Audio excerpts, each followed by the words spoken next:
are many great ways to explore and experience the magic of Martha's Vineyard.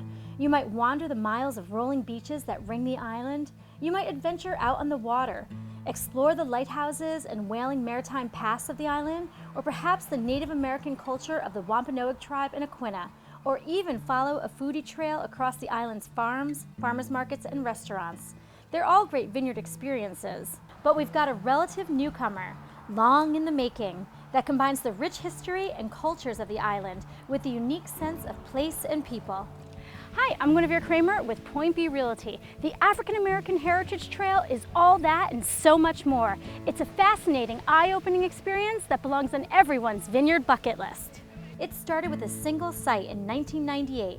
The Heritage Trail now stretches across the island with 30 sites and more being added every year. Two friends, Elaine Weintraub and Carrie Tankard, were and are the driving force behind the Heritage Trail. When Carrie and I got together, she was sick and tired, she always says, of going to the schools. I was mad as hell about the kind of history or the lack of it that was being offered to my kids. So we combined, and we were all excited if we could have 4 plaques. We would be able to, anybody just passing by would read the plaque, know the story. Well, we just dedicated site number 30 a couple of weeks ago. Yay. So, and the story goes on. There's much more to be done. With Carrie and Elaine as our tour guides, we head off to the first landmark they added to the African American Heritage Trail, Shear Cottage, in the Highlands area of Oak Bluffs. And in today, as it was when it began, still in the same family. Nearby are the homes of well-known author Dorothy West and Adam Clayton Powell Jr., the first African-American elected to Congress from New York. Each stop on the trail is marked with its own unique plaque. Oh, well, this is the Highlands. This is the best of the Highlands. And this is one of our most famous plaques. And up until about 5 years ago, Mrs. Powell was here. She would come out on her porch and greet people and take pictures. And it was just so wonderful. But Adam Clayton Powell, 112 civil rights amendments, leader of the Democratic majority in the Kennedy and Johnson administration, all the Great Society stuff, and yet not in our history books. We've got a long way to go for a truly inclusive history. Our next stop is Emma Maitland's house. I was not familiar with her story, but it is truly inspiring. In 1 year, she was a fiancée, a wife, a mother, and a widow. She married a young man who was a medical student at Howard. He had tuberculosis and he died. And she was 21 years old with a little baby in one of the most segregated cities in the country. And she took the baby to our family in Virginia, and she went to France. She became a dancer at the Folies Bergère. One of the things that she did as a dancer in a cabaret was a boxing match with another woman. People liked it, so she took a boxing license.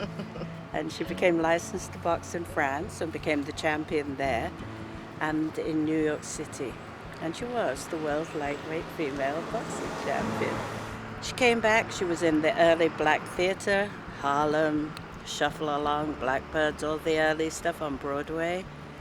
She was getting $600 a gig for her boxing, which, would have bought you a house, probably bought that house.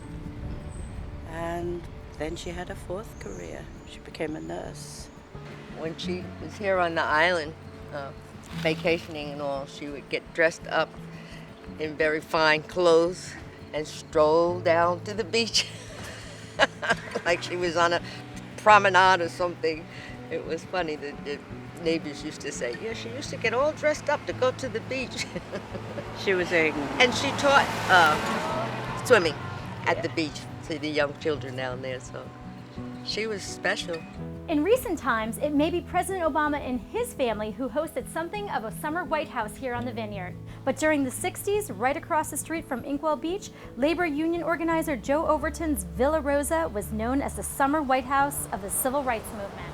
We get photographs a lot from people's houses, and you look and you say, oh, this is their family and friends.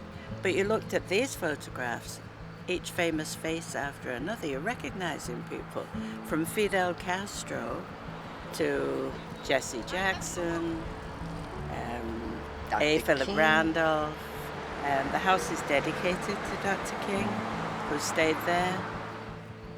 All these people were here, no doubt to make plans, but also just to rest. We have a letter that Dr. King wrote to the Vineyard Gazette, and he thanks them for a donation they'd have for the Southern Christian leadership. And he says how important it is and how hard it is. And they must have asked for an interview, and he said, not this time, I'm tired, but next time. So next time never came. That's why the house is important. While Inkwell Beach is not on the African American Heritage Trail per se, it is a frequent stop and does indeed play an important role in African American history on the Vineyard. It's also a popular beach in Oak Bluffs.